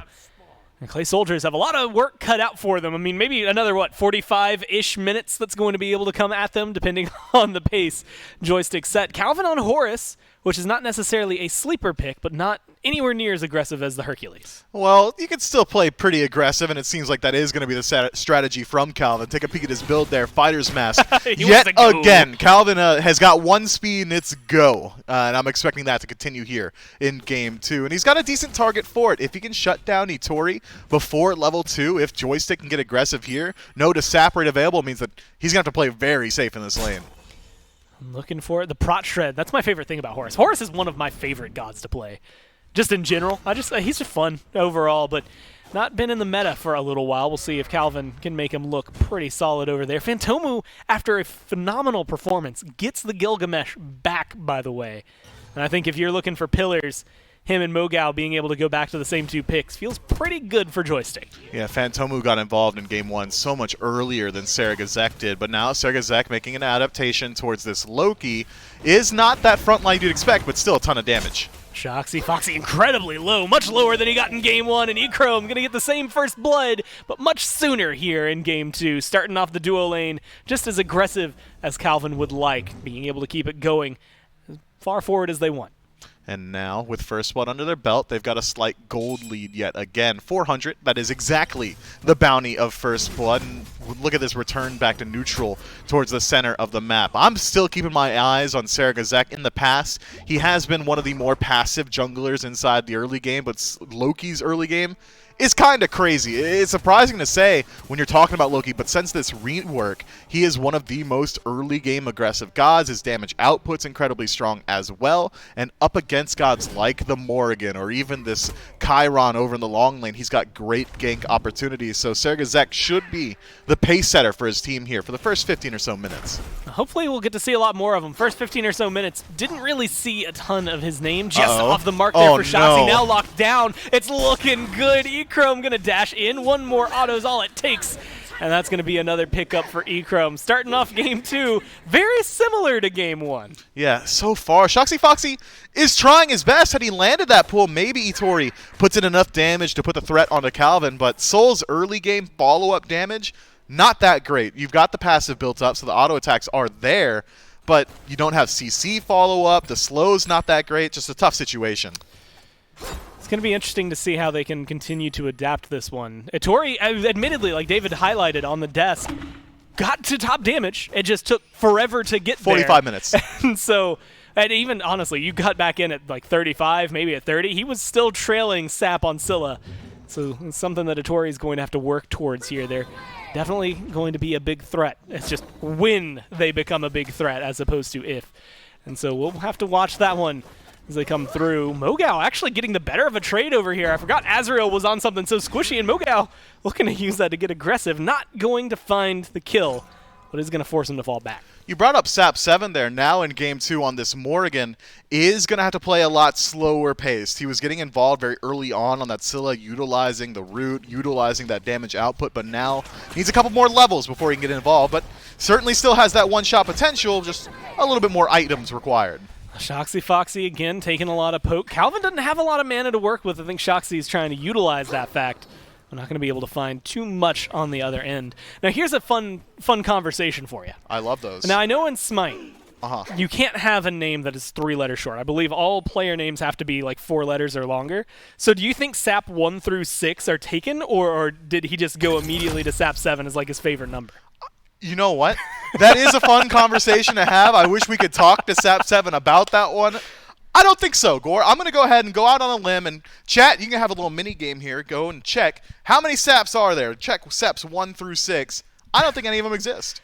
What if they do, but they have no relation to Sap 7? They just what if happen they do to be and they're out all there. him? What if? Oh man, 6 Smurfs. You never know. Maybe that's where he gets all the practice. Either way, coming through like it's pause early on, 2-0 lead once again for Echrome. That feels pretty good. Started that way in Game 1. Ended the way they would have liked. It took a little while. Echrome actually went from like 4-0 to 4-3 at one point. Chiron hold on a little better than the Apollo? He can do hold on a little bit better once you have the the ultimate available, that Centaurus, you can get so aggressive, but it's a different pacing to get those kills, wasn't it? He didn't have Calvin just running it down for him. Instead, it was Shoxy Foxy trying to get involved early on with his Sobek and falling behind. But Sobek has a little bit of that grace period, still going to get good defense from his passive, still has the opportunity to buy the Reinforced Greaves here because we're on the old patch, means that Shoxy not out of this one just yet. It's going to take a little while to get used to that one, not having the boots. I know a lot of people I've seen this week talking about the fact that, man, I feel like I'm sitting in lane a little bit longer to get that first item online. Boots, just such a good value early on. I'll have to watch Calvin, as he's going to be the one, I think, finishing his off a little bit. Well, no, not a little bit sooner, because of that mask start. Might take him a little bit longer. Shoxy able to get aggressive, maybe showcase this Sobek pick a little bit more. I'm also curious about this. Azrael has not necessarily been in a happy spot every time we've glanced in with them in solo. But this Ratatoskr, look, semi-global ult, technically another assassin to dive the backline. I mean, it's not only a good pick, I think, for Clay Soldiers, maybe something interesting for the late game, but maybe something Sap might even turn into. It could be an opportunity for Sap to get some of that global presence, but probably more likely he turns into the Loki in the late game or the Yanis in the early to rotate throughout the map. I'm keeping my eyes on Azrael insofar as I don't think anything's going to happen in the lane itself. It's about when he decides to rotate out, when he decides to get involved on the rest of the map, because Mogal, even though he does have the teleport, is going to be way less impactful. The Ratatoskr with the Through the Cosmos should be able to make it a little bit easier to lock down this Morrigan. Sap 7, so far, 5.5 minutes into this one, has been allowed to free farm. I don't think that's going to continue. The stealth is so easy to interrupt with Loki's stealth that dot damage means that really there's no opportunities for Sap 7 to use that ability as long as Saragazek can get onto him. So far, been allowed to free farm. Again, not going to continue. Mid lane's been a lot quieter. I guess it's very similar. Last game, there wasn't a lot of focus on there until Calvin showed up. Hey, guess who's over here, though? Calvin. Look who's looking for blood this time around. Eats a lot of damage, but Ferricrick in the same spot. Calvin looking to dash out. That heals not a lot early on, and it's going to need one stun. more hit. But the peel's so good, and it's going to be Calvin getting out of there. Sap is actually the one who turns it around, gets a kill, looking for a little bit more. Ferricrick in the wrong spot. Can't get to the portal this time. No mana for Sap. And finally, we see Azrael coming in, gets the kill onto Calvin in the backline. Sap gets plucked out here. No mana, and that should be one more. What? Oh, no! Azrael gets the hit. The juke? Away, and Sap is going to walk out of this one alive. Azrael hit the dart, applied the slow, and said, all right, he's dead to that. Did not die, and starts to walk away, sets up the stealth, and then puts Azrael's ankles in 17 pieces on the battleground. Unfortunate drop from the Clay Soldiers. You have to get those kills. Yeah, I'm going to live that moment. I'm sure that's exactly what Azrael's doing right now, is reliving that moment over and over again. His coach has got to be yelling at him. That is not where you want to be. Sap, you were already highlighting he's been free farming. That was finally a chance to maybe put him down, trade mid for mid. Does not happen. Even goes for a little gank onto E-Chrome and doesn't really find much over there in duo either. So Azrael going to be forced to back over to his lane the long way. Shoxy Foxy just burned down. And just at a perpetual state of near death right now, it feels like anybody on Clay Soldiers. And Team Joystick once again able to start this off. A very small lead, but a lead nonetheless. And we did get a micro view on what Sap 7's thinking about with that Changeling ultimate. Immediately turns into the Loki and peels out for his team with the Assassinate ultimate. Great usage of Changeling there from Sap 7. And Azrael, having rotated out of lane, has found himself at about maybe a quarter of a level, maybe about half level down on Lamogao, who does not decide to rotate inside of that engagement. Had Azrael picked up that kill on a Sap 7, likely would have came back to lane with the lead, but instead comes back with a deficit. It's now in an interesting spot. Nobody's taking any of those Scorpions. Nobody's getting aggressive. Shoxy Foxy, I think, maybe thwarted a few too many times now to want to go in for any of these plucks the way we've seen. It's going to be coming around the corner, just off the mark there. And they're not going to choose to fight. Joystick have been utilizing that exact moment each time for Calvin to turn around and get a stun. I think Calvin also might have learned their lesson. Took a lot of damage in the last engagement. That heal is nice late game. Early on, you don't feel it as much. I do want to highlight, Shoxy Foxy has been having great target selection with these plucks so far. Hasn't quite been able to land them every single time, but even when he finds Calvin isolated, goes for it onto him. This Horus at this point, incredibly squishy, very reminiscent of that Hercules build. It's essentially the exact same build his Hercules had in Game 1 at this point of the game, meaning that Reinforced Greaves is the only bit of defense he's got here. Not really all that tanky just yet. Well, Shoxy Foxy in the same boat, and unfortunately feels that one the most. Calvin looking up in the skies. We'll see if he comes down through time and space, or through space and time, I should say. Fires through, but it's not going to connect on anybody. And ultimately, they just end up in a position. Finally, that Scorpion goes down. Joystick get a kill. They just lead the way. I've got the wildest sense of deja vu right now, Gore. I mean, 5-1 at the 9-minute mark, I'm pretty sure is exactly what we saw in Game 1. Team Joystick being the aggressor is exactly what we saw in Game 1. And Itori, with an Assaperate, finds himself surrounded by 3. And they're going to go in. The winds of Shemesh come down. Itori drops the ult, but it's not enough to save your life. Calvin even gets the heal on exit. Doesn't die there. So now 6-1. Also deja vu from that one. It happens the same way. Soon enough, I think technically if they're following script from Game 1, Clay Soldiers is supposed to get another kill sometime soon. But if I remember correctly, that fight didn't go their way either. We'll see if Sap can stay alive with this low mana. But the way things are going, this is good control. Joystick getting aggressive once again. That purple buff stolen away. Take a peek at Phantomu's build. This is a large adjustment from him, who had gone for a much more assassin-centric build in Game 1. The Transcendence, we saw the hi-rez Lament as well. This time around, though, it's very tanky. Mystical Mail picked up. Looks like he got that Silver Talisman from his first quest there. Likely going to get sold out, or if he decides to, can just fully commit to this defensive build. More unlikely, if you ask me. Ferricrick forced to use the ultimate on the defense. Calvin and Sap 7 generating too much threat in front of him. And now that cooldown is going to be on it for a while. Saraga goes in with the ult, but it's not enough to really find anything. Shoxy Foxy once again in an awkward position, but you're Sobek. You're fine at this point in the game. Just enough health, just enough prots that the two members aren't going to be enough of a threat. 3, however, might be a different story. Forced into the ult just to get that CC immunity. Dodges out the drop kick. Phantomu showcasing once again what that Gilgamesh can bring to the table. Phantomu trading out the blink there for lurking in the waters from Shoxy Foxy. Gold Fury, having already spawned up, means that this could be an opportunity for Joystick to look towards it. 3 teamfight ultimates used by Clay's Soldiers, not going to be available for about a minute going forward. Assassinate through space and time and lurking in the waters all down.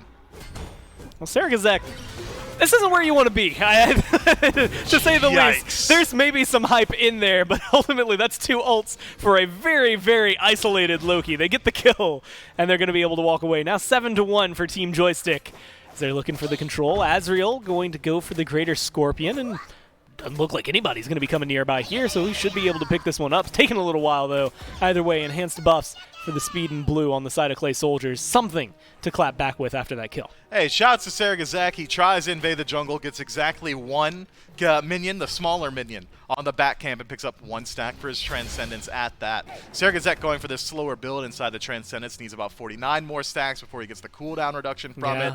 It's going to be a long time until that's available to him, which means it's going to be a long time where he's straight up weaker than Phantomu inside of these engagements, but can still get involved. We'll see whether or not that shifts up Sap 7's decision-making on who he transforms into, considering this Loki has gone for such a slow build. We might see him try and become Phantomu instead. I'll slow myself down to hurt you. Wait a minute. Something might not click there, especially in the jungle. I mean, you got to look at it. 9 stacks now. That's just a wave more. If he had just been in a lane, that's going to be taking a little bit longer, as you had highlighted, to come online. But we'll keep our eyes on Sarah as things grow up, especially because Azrael, this time successfully invading some of these experience camps. And this is what it looks like, Sarah. I got it. When 2 people don't completely rotate in on you, you do get to survive a little bit longer.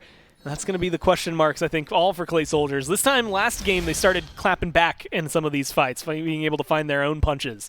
And it wasn't a lot. They were far and few in between, but there were still some. Right now, Joystick have a pretty monumental lead for 12 minutes. Yeah, 4,000 already in the lead for the Chaos team. That is much larger than we saw last time around 12 minutes in. But so far, it's still this aggressive focus. Sap 7 moving up with the stealth. Ferricrick, though, hears him, tries to find the auto attack to knock him out, and does not connect it. Instead, though, will fall back to his own team. Red buff should go the way of the Clay Soldiers here. Nice defense with a huge rotation.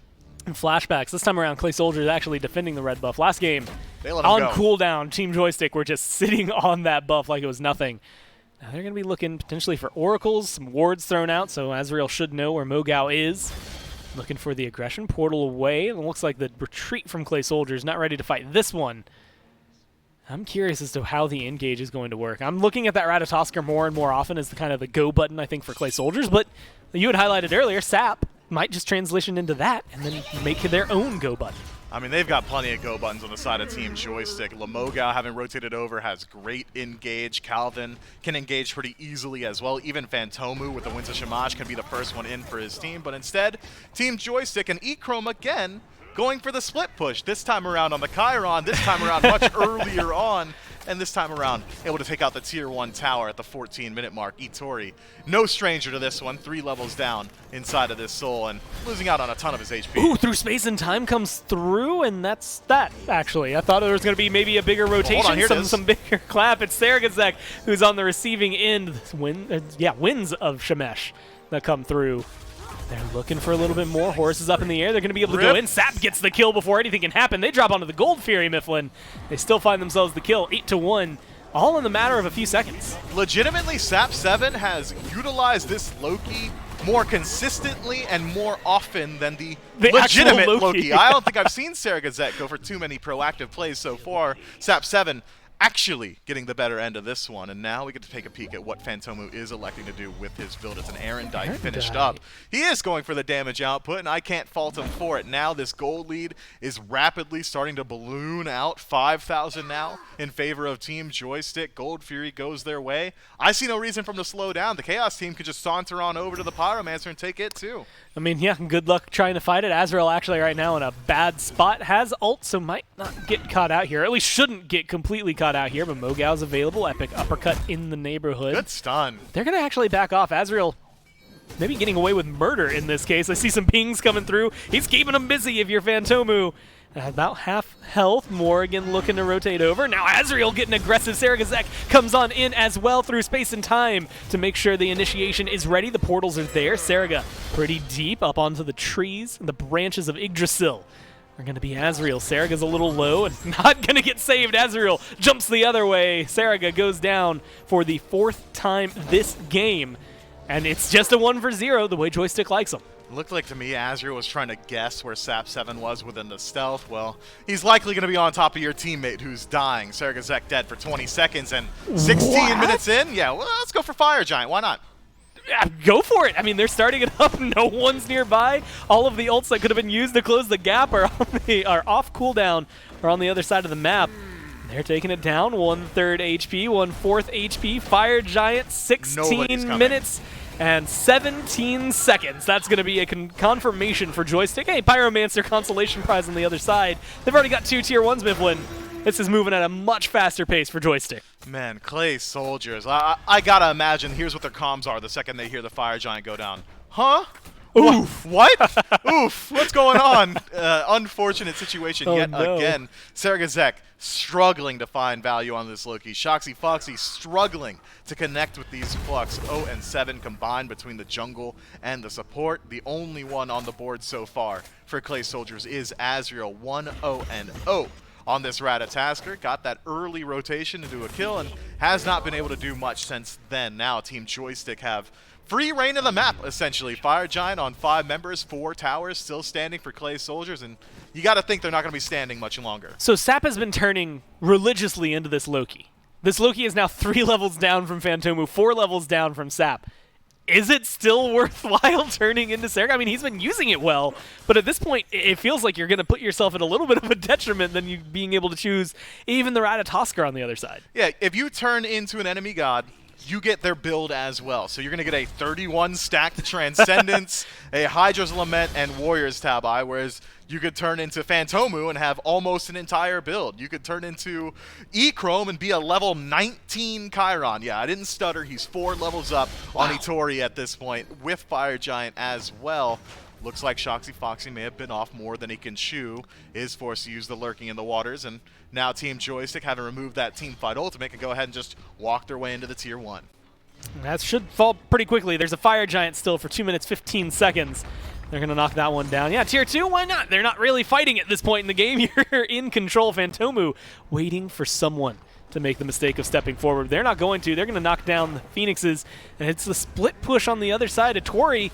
You got to get that tier 2 to make this worthwhile. They're going for Phoenix. They've got the minions. They've got Shoxy Foxy locked down, burned down 2/3 of the health bar. Azriel gets epic uppercutted into the sky, looking for the kill onto the solo laner. The lockdown's good, but the follow-up not quite there.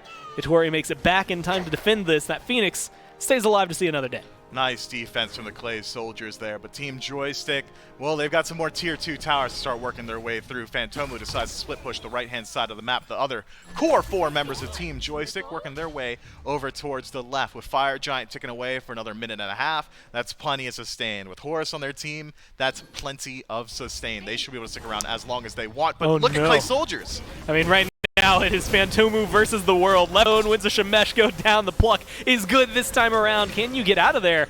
Seems like he's got a good distance. Going to get the drop kick, self-peel. Playing distraction at this point. Yeah, they cannot back until now. Phoenix getting aggressed by the other side. Tier 2 got knocked out. And it seems like they're going to give up at that, fall back. Primal Fury is about to come up. They've still got about a minute on this Fire Giant. But it seems like that might just be enough for Joystick to say, nah, we're good. 20 minutes in. 10,000 gold lead. Primal Fury about to expand that Where'd one that a little come bit from? more. Yeah, it came from all the towers and the 16-minute Fire Giant, if I had to guess. Shoxy Foxy going in alone, well, he might die alone too. Yeah, this hasn't worked out many times. Through Space and Time comes through. It's going to be enough to get Shoxy out of there, and no one's going to have the follow-up sap. Now in a bad spot, epic uppercut going to get the peel for the mid laner on Team Joystick, but it's not enough. Saraga finally making an impact on this game. 1-4-1 for the Loki. It gets the kill onto an important target. 50 seconds without sap, and Joystick have to figure out how to bounce back from that one. Gotta think that Echrome was a little bit overexcited about finding that pick on a Shoxy Foxy. Giddy ups him. Giddy ups. How would you uses giddy up on him in the wrong direction? Unfortunate situation. Peels out Shoxy, and now it's gonna be the Clay Soldiers who have to head back to base. So despite losing out on Sap 7 for what was that, 50 seconds, they get the Gold Fury themselves. Clay Soldiers, they can defend. There's the potential for it. I don't think they can defend on Fire Giant. I think it comes down to their Phoenixes and whether or not they can use that unofficial 6-man. Fire Giant going to be spawning in just under a minute here. And Team Joystick, I think, despite having Sap 7 still in the grayscale screen, is going to have every single advantage going into this neutral objective. To answer your question, though, Giddy's up, I think. Like, he giddies up towards them, right? Because, like, that, like, well, Giddy's... Well, he uses Giddy up. I'm going to say he uses Giddy up to him, but he giddies up at them, I guess. Is like, if you wanted to pluralize that one. English is a weird language, man, and sometimes there are some very bizarre rules that come through. And so maybe Giddy's up is right. Well, there's someone who's an equestrian in chat that really what is an like equestrian? Is like equestrian. Like well, they own horses? Is that the word for someone that owns horses? I think that's My Little Pony. Or is that like the I guess that might be the race in My Little Pony. I don't know. It's something to do with horses. I know that much. Maybe they know, but more importantly, the giddy up going way too aggressive there kind of reads off maybe a little poor going in, not out, and so catches themselves off guard. It's still a good spot for Joystick, though. Yeah, I don't think there's much we can say about it besides that. Joystick are primed and ready to continue going through this match. It's going to come down to miracle situations for Clay Soldiers to find this defense. They, again, do have the potential, but the desk already did a great job highlighting how execution-heavy this Clay Soldiers draft is. They don't have a traditional front line. Their best engagement is this Sobek, and, well, Raffer said it best last year. In the late game, if you pluck someone that has beads as Sobek, you're probably just going to die. And Shoxy Foxy's been on the receiving end of that one 3 times so far. Well, power to him. Most of those deaths were in the first 3 minutes of the game. Fire Giant, though, going to go the way of Team Joystick. Yeah, remember 5 minutes ago? Guess what? Same thing. Different minute, but ultimately going to result in 5 strong Fire Giant buffs on Joystick. And that's a Tier 1 tower taken down on the other side. Looking like they might go for the Tier 2.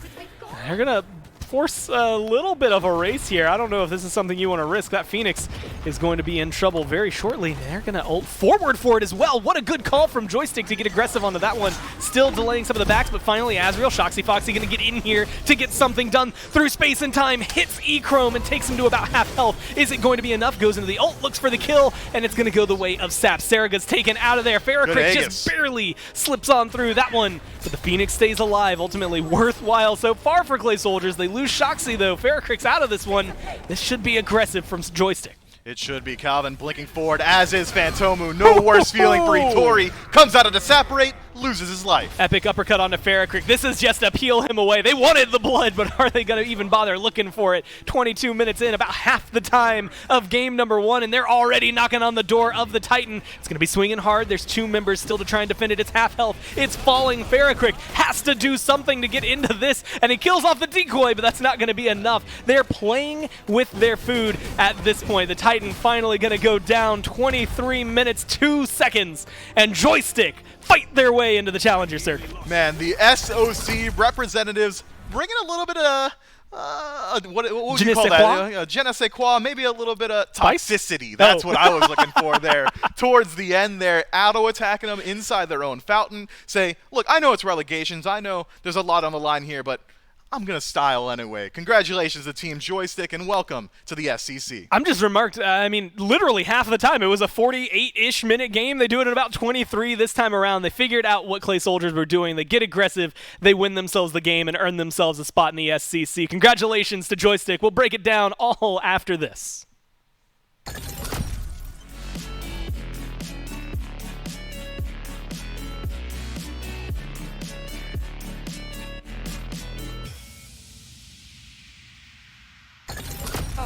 I'm gon' ball no pick no. That I ate doors they live for. Talking on my back, go figure. Whole team eats fun splitter. Never was the one to go flicker. No face, no case, no picture. Full place, big stakes, my dinner. Flip that, Canal Street. Flip bags. Last week, old money. This week, new racks. Never buy none more. If I can't afford to gift wrap, stunning in your foreign car. You keep riding rental tags. Heard you roll the other lean, we are not the same. Couple thousand in my pocket, this pocket shit. Rubber bands on my arm, this is not for play. I put 20 on the crib while you cop a chain. I know they hated or love it. You know I love when they hate it. Last year was living basic. Haters on the other side. 3 up, read between the lines. Know I got some majors with me. Made it through some evil time. Late night on some demon time. Pour the Sprite, I need a lot. I can't lock it, see the line. Free time. Brainstorm, you can assume with your chains on. I can see none with the lights off. Cap, you been the main one. Coolin' when I got my mains on. Show money, but those aren't the same ones. I been told you that it was game on. Been winning since I was on game 1. Go. Telling me how to live like you made me. Go dumb and I blame you made me. Money longer than a grown-up baby. Get crazy in a new Mercedes. Thinking that's 550. 5 seats, fit the kids in there. Prawn steak on my dinner plate. Nike tag for the dinner wear. Flex up, never playing just up. Never gonna let up. Never, ever set up. Play on my fam, get wet up. Go, won't let up. Never, ever. Haters on the other side. 3 up, read between the lines. Know I got some majors with me. Made it through some evil time. Late night on some demon time. Pour the Sprite, I need a line. I can't lock it, see the line. Free time.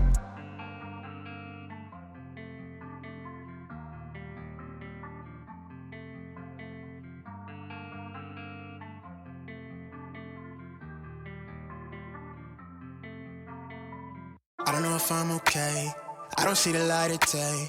Looking up to higher ground, thinking that'll be your sweet escape. These days gotta schedule the romance. They say that love is a slow dance. A short bike ride to the crib, using no hands. Oh, did it feel like I'm floating? But I'm falling with both eyes closed when I let the world spin. Testing the water, she got my nerves tense. Back when I ain't even have a purpose, I was so eager to learn some things. Anxiety bring out the worst in me. Society paint me as enemy. My making it by that remedy. I'm more occasional, don't do it regularly. Backs under my eyes, weighing down heavily. Mama been worried, the devil allegedly deep in the plan. Subconsciously wanted it since I was 10. I thought I was sharp on my scroll and my pen thinking dead. So mama found she to them legs. She told me that's not who I am. But nowadays I put on for the fam, see you when I can. I'm surrounded by my feelings, I'm stuck on a Ferris wheel. I bet I perish with 140 acres. She want the horse and the carriage, a porcelain portion of garbage. I talk to the mirror, I know that life's not the fairest. I lost my can, I can't pay off the bills with the blessing. Not sure I relate to the Reddit page. It's feeling like money is everything. Money is everything. It's everything I need. Till I lay my eyes on you. I don't know what this is, yeah, but I feel like it's real, baby. I don't wanna pretend, no. I just wanna come clear, wanna see.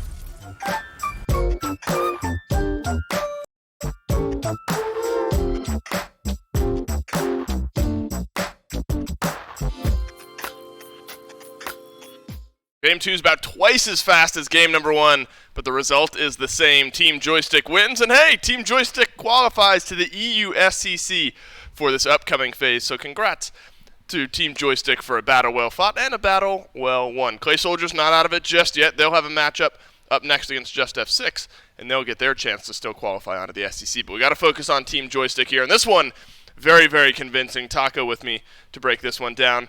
It seemed like almost inevitable in sort of a weird way where Clay Soldiers, they kind of hang on. They're like clawing their way into game number 1. And then it's a similar strategy from Joystick here in game 2, and they just kind of blow the Clay Soldiers out of the water. The dam kind of broke at the end of game 1, it almost felt like, and Clay Soldiers just get washed away. And again, a lot of that just stemming from all of that map pressure that was supplied thanks to the duo lane getting off to such a fantastic start. Echrome on the Chiron certainly making his presence be felt here up against the likes of Clay Soldiers, especially when paired alongside of that Horus. Just so much to intervene with a lot of that aggression and initial initiation that you would traditionally expect from a Sobek. We just never really saw that come to light for the Clay Soldiers. A lot of really well-aggressed team fights as well by Team Joystick. I think that Sap was fantastic on this Morgan. A lot of very impactful HP. transformations and quick little alley-oop. The best way out is in when it comes to Morgan sometimes. 5 HP, and you live on that one. Look, it's an incredible play from Sap. I don't know if that makes the end-all be-all difference here in this game, but did make a bit of a difference there in that moment. Salomogal on the Kumbhakarna solo yet again. Wasn't the flashiest standout type performance, but it seemed to work here. Got a few kills, some assists on the board. You imagine though, Taco, the Kumba solo that stays in the Lamogal arena and probably nowhere else. That's probably a pick that I would imagine to be a little bit more specific for Mogal than anybody else here. And I think the main issue for the Clay Soldiers is just, one more time, Dulcin, we saw the Ratatoskr, the Loki, Giannis, Sol. These are all 4 individually strong picks, but when you line them up together, the team fight and the execution was just a little bit too haphazard there for a true collapse to ever really take place. And anytime you're having to use a Giannis through space and time defensively over and over again, like we saw on multiple occasions there with Clay Soldiers, it's just not an ideal situation, but a big ups to Team Joystick for capitalizing and punishing. We'll see them a lot more often in the SCC in the upcoming phase. And let's see, we've got one final matchup here in the relegations for the Challenger Circuit over in EU. It's Clay Soldiers versus Just F6. Just F6 won an earlier matchup 2-0. Clay Soldiers also won an earlier matchup against Thunderhead 2-0. So this one, win and in. Clay Soldiers, you win it, you're back in the SCC. Just F6, if you win it, you're back in the SEC. So we thought there was a lot of pressure going into this one, Taco. Clay Soldiers playing a bit with house money. Now all bets are off, right? I mean, as a player, you got to separate, the mental, the stress from the game itself. It's so hard to do, I imagine, but this is a big one coming up. And it is important to, again, highlight the fact that Clay Soldiers did play against Team Joystick with a couple of substitutions, but whether or not that's going to remain true for their next set could be a slightly different take. But even then, having one set having already been played with those substitutions, you get that time that's so crucial for having a warm-up with lining up that synergy, maybe figuring out and trying to smooth out where some of those problems arose and see if they can get it wrapped up here against Team F6. Absolutely. Well, Taco, we've got one slot remaining in the EU SCC, and it will get filled by the winner of our next matchup, Clay Soldiers Just F6, coming up.